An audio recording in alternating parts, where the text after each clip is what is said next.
عنوان: کہانی ایک چھوٹے سے قصبے میں ایک بوڑھی خاتون رہتی تھی جس کا نام خورشید بیگم تھا۔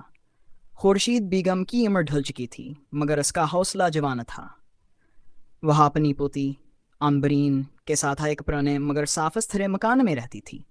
عنبرینہ بھی صرف 16 برس کی تھی۔ اس کی ماں باپ ایک حادثے میں دنیا چھوڑ گئے تھے، تب سے اس کا سہارا صرف اس کی دادی تھی۔ خورشید بیگم نے عنبرین کو ہمیشہ حوصلے، دیانتداری اور صبر کا درس دیا تھا۔ وہ اکثر کہتی تھیں، بیٹی، انسان جب تک اندر سے مضبوط ہے، دنیا کی کوئی آندھی اسے گرا نہیں سکتی۔ عنبرین کو پڑھائی کا بہت شوق تھا۔ وہ قصبے کے ایک سرکاری اسکول میں پڑھتی تھی اور ہمیشہ اپنی کلاس میں اول آتی۔ خورشید بیگم نے اسے ہر حال میں پڑھانے کی ٹھانی تھی، چاہے کتنا ہی مشکل وقت کیوں نہ آ جائے۔ مگر پھر ایک وقت ایسا آیا جب قصبے میں ایک خطرناک بیماری پھیل گئی۔ لوگوں کے کاروبار بند ہونے لگے۔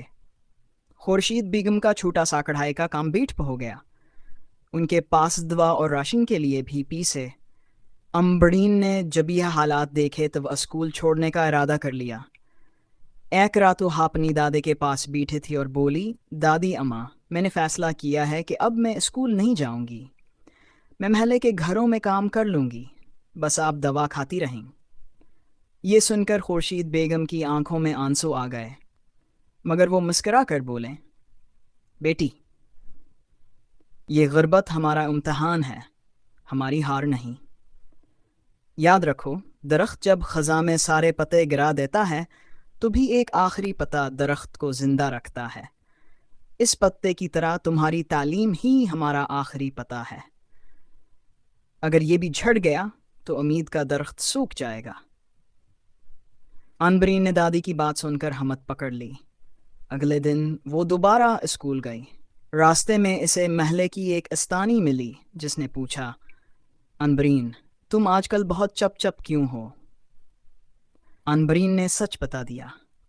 استانی نے اسے تسلی دیا اور وعدہ کیا کہ وہ خورشید بیگم کی مدد کے لیے محلے والوں سے بات کریں گی۔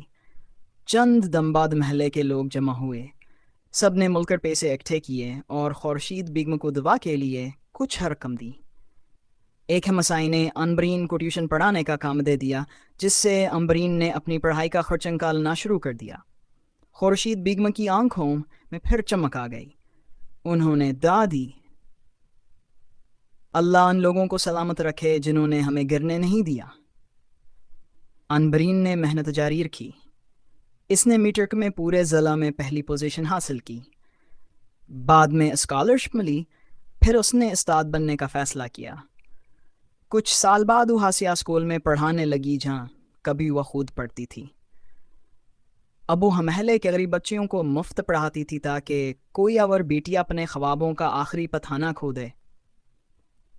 سبق یہ کہانی ہمیں سکھاتی ہے کہ امید کبھی نہیں چھوڑنی چاہیے۔ مشکل وقت آتے ہیں، مگر اگر حوصلہ اور ہم تقائمر ہے تو اللہ مد کے راستے کھول دیتا ہے۔ سب سے بڑی طاقت ہے تعلیم، جو غربت اور مشکل حالات کے خلاف سب سے مضبوط ہتھیار